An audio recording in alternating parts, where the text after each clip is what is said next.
Hey everybody, welcome to Workforce Gaming. I'm Brad, here with Doug. Hi. You might note that Doug's audio is a little off. He is traveling for work for a while, so we're going to try and do this a Mhm. little bit different. So he is coming out of a hotel room at the moment, so we'll see how this goes. Yeah. But we're here to talk about Neva, which is a new game from the creators of Gris, which was a really pretty indie game that came out about 5 or 6 years ago. Kind of all it was just kind of this pretty walkthrough thing. So this game, Neva, is a really cool evolution of that. Yeah. Yeah. Because now they've kind of added a little bit more gameplay, a little bit more experience to it. And oh my gosh, I love this game. It has a lot more moments. Greece, I remember, was like, that was nice and pretty, and I have like one or two impressions for things. And Yep. while you finish this game, I'm about halfway through it. I'm like, wow, there are so many moments that I'm going to remember from this game. It's like pretty unforgettable in a lot of neat ways because of that. Yeah, and I think that's the most important thing that kind of switched for me is Mhm. Greece having played it so long ago. It literally is just I can picture the character, I can picture some of the backgrounds, and that's it. Whereas this Mhm. has so much more style, so much more imagery to it. It's just incredible. Mhm. I kind of just want to start with the feeling of it because I think that's the biggest thing with this game is just kind of the Sure. feeling of Yeah. it, how it's going through. It starts with a bird dying and darkness killing this giant dog. It just feels like a Yeah. gut punch to begin with. Like instantly, as soon as you open it, you're just like, "Oh, this might be a bit of a bummer. We're getting really hard into some stuff here." I feel like it's kind of earned though, and we'll talk about this like a little bit later. Like it felt like it happens so quickly, and it's not like you're going to spend 5 minutes learning about these characters so you get really Yeah, attached to them, and then this. It's like all of the setup happens over the course of like a 2 minute cutscene that's like really really beautiful, and like you yep, introduce the characters quickly, you see them for a very important moment of their lives where things kind of get broken, and then you kind of move on from there. I think a lot of games like, and I will start talking about Ori, is that like Ori does stuff where it like sets up these like, aren't these guys so cute, and look at, you can see them growing together, oh, and now one of them passed, and it's like there's something about like not trivial, but it just seems like it's like the, Ori feels manipulative in a way that this one doesn't. Like it feels yeah. like the Okay. gut punch doesn't feel manipulative. It just feels No, like it does not. this is a really intense scene. Shit went sideways, and it's like now you're just picking up the pieces after that. And I just really I, like how immediate it feels. I wasn't trying to say it was manipulative, but what I meant was it was just it Yeah, felt like right away like there's some shit going on and we're just going to toss you into yeah, it. We don't need this build. We don't need to introduce you. Like you can see because again it is such a striking game. Like you can see and you can feel between the music hmm, and just the expressions. You can see how big of a moment this is yeah, and it just instantly hits you what this game is and you just instantly have this connection I think to Neva and the main character that you play as just instantly right off hmm, the bat because of that. So the game basically is you trying to restore and fight off this blight that's come into this world. yes. And it does that so good. Like the blight has so much personality to it. It's incredible how much you just like feel like it's almost a character in and of itself, just this general darkness and this general corruption that's enveloping this world. Yeah, the I feel like the motif of like restoring a broken world, and like, oh, like immediately I go to Okami, but it's just like the evil blight in other games is usually like a black inky mess that's like kind of purplish or whatever, and then you Yep. clean it up and then flowers grow. But like the blight in this game is like genuinely unsettling and terrifying. It's I think the thing that's like kind of interesting about it, it kind of seems like an affront to nature. Um, and I don't know how else to put that, but it's like, so like the blight in usually in other games, like I was saying, it's just kind of this like purpley mass, or it's like, oh, it's making things seem old. But like this blight, like it like destroys things in interesting ways.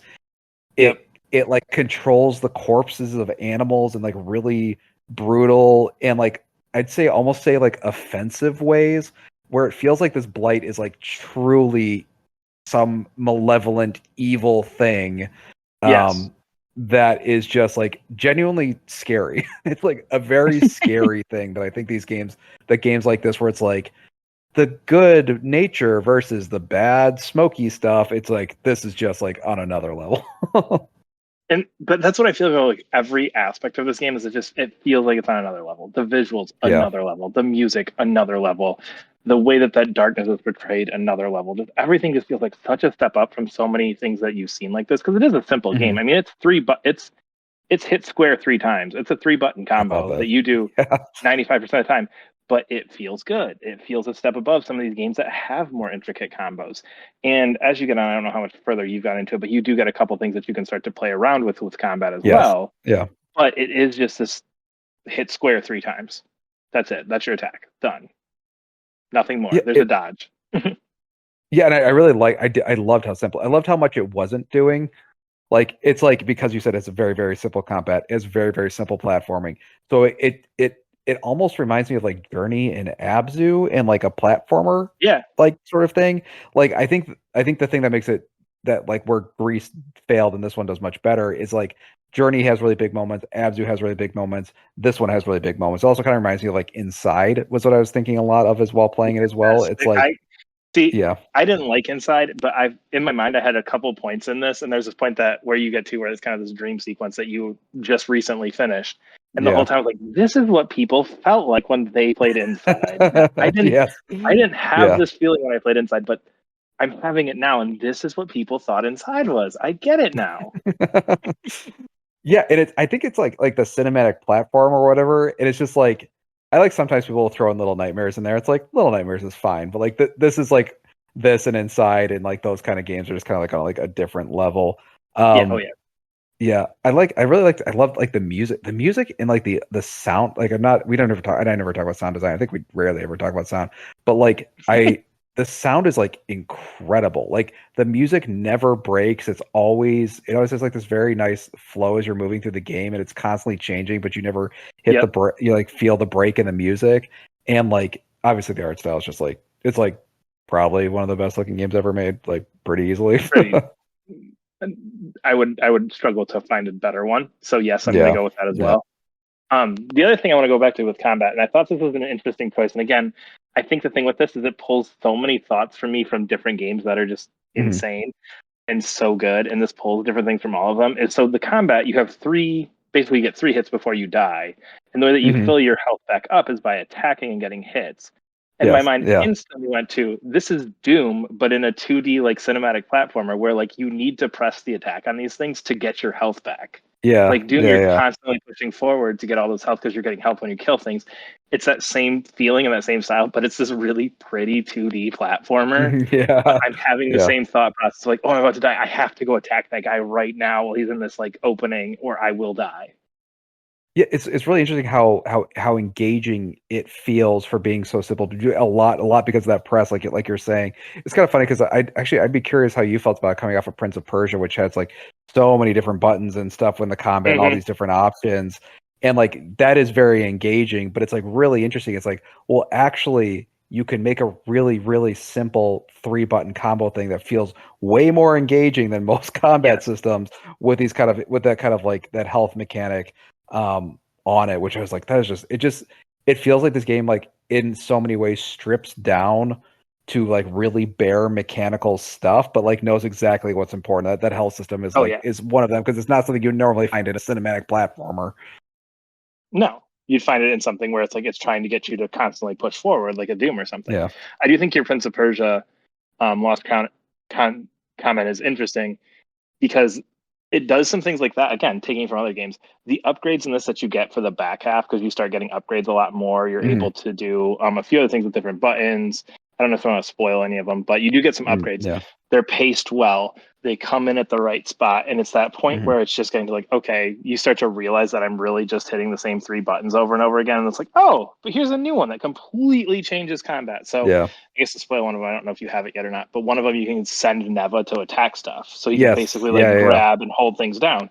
Completely changes combat where you have multiple enemies because now you can kind of basically have one just stuck there while you take care of the Hmm. rest. It's just those little tiny ideas that just completely revolutionize this combat system, and it happens 2 or 3 times throughout the game. And they introduce them all with really cool story points. Yep. One of the things that's like really neat about Neva the character, um, again, like thinking like Last Guardian. It's just like it is pulling from the top tier, reminding me of these cool top tier things, but also at that level. The one thing I really liked is that Neva grows. Neva is a sort of small fox like cool looking creature. It's got some fantasy Yeah. elements to it that grows throughout the game. So a lot of your abilities are tied to the growth of that character. And so usually when they bring in a new ability, it's tied to a cool story sequence where you're like, oh, because the character is now older, they can do this. Yep. And I really, really loved how like every time they introduce a new attack, a new whatever, it's like, oh, I can kind of see why the character could do this, but didn't necessarily bring it out until this specific moment, and Yep. now I can do it for the rest. It wasn't needed until that moment. It's like it's really interesting because I think the one thing we really talked about is like that the relationship you have with that character, both from the like again, I think the Last Guardian did this really well, where it's like the mechanical sort of like they serve a lot of your abilities, but also like they're growing together and you're seeing them like Yep. learn to be better, like not friends, but like family. It's I don't know, man. That game It's is like it's it's just not like like it's yeah, the same connection you have with Trico and Last Guardian, because I had that same yeah, note down that it's like, oh, okay, it's Trico, but it doesn't piss you off. Like yeah. it's That's true. Yeah, yeah. it's just you're constantly calling out to it. It's showing you like, so there's a couple different spots where it's like, okay, what path do I take or how do I get there? And Neville Hmm. will run off one direction. It's just kind of giving you that like quick little hint of like, hey, like if you're stuck, this is the way to go. But it's Hmm. that constant calling out to it and come back and you can pet her and everything like that. And it's just it is this attachment to it that like dog pet connection that you have where it's like this thing is important to me, and like Hmm. it's the same feeling you feel with Trico. Again, it's that pulling from so many different things to create this game that just makes it so incredible.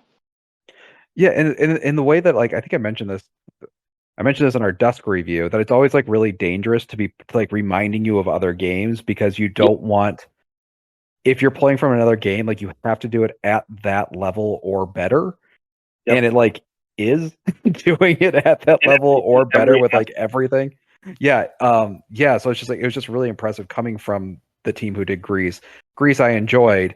I don't remember, but like we said, we don't remember. Neither of us really remember much of it. So like, oh, that was enjoyable. And this is just like, oh, this is like just as good as like any whatever inside, like the best of Absolutely. the sort of cinematic platformer stuff. Yeah. Absolutely. It's another game this year where like I started this year going like, oh, like a Dragon Infinite Wealth. Like there's no competition for game of the year this year. There's no competition. It's like, oh, this is probably like the second or third game that might be better than Infinite Yeah. Wealth that came out back in That's January. Like really this apple is way it's better than those oranges. exactly. Exactly. Yeah, Yes, yeah. exactly. Give me my Yeah. Astrobots and my Neva, not my Final Fantasy rebirths and Infinite Wealth. Re- yeah, exactly, exactly. Yeah.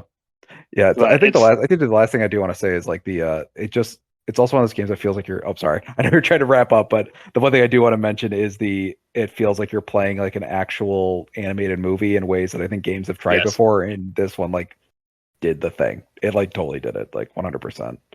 Yeah. No, yeah, no other game gives you the feeling that this game does. I really genuinely believe that this game is so unique and so Hmm. just the way it feels and looks that it is such a step above that it becomes that thing where it's like, okay, I do feel like I'm almost playing some, and that almost comes off as a bad way, like you're playing like a movie, which I feel like is so many like walking simulators and like these cinematic Sure. platformers where you Yeah. kind of get that as a negative, but I feel like this does it in a positive way where it's like, no, no, no, it just looks that good and it just feels that good and it never has these hiccups Yeah. or slowdowns that are kind of taking you out of that. It does feel like this truly cinematic experience. Yeah. That is a really interesting thing. Like they made that sort of like walking simulator thing really engaging without being too much more complicated is really, Yeah, really impressive. Yeah. difficulty is not really there. I mean, there were like one or Mhm. two spots that I kind of struggled for a second or two, but the difficulty is not really there. It's just good. It's so good. It's so fucking good. So good. So good. It's 3 or 4 hours long, like $20. Like just it's amazing. No Yeah. regrets. You will have no Mhm. regrets with this game. It's incredible.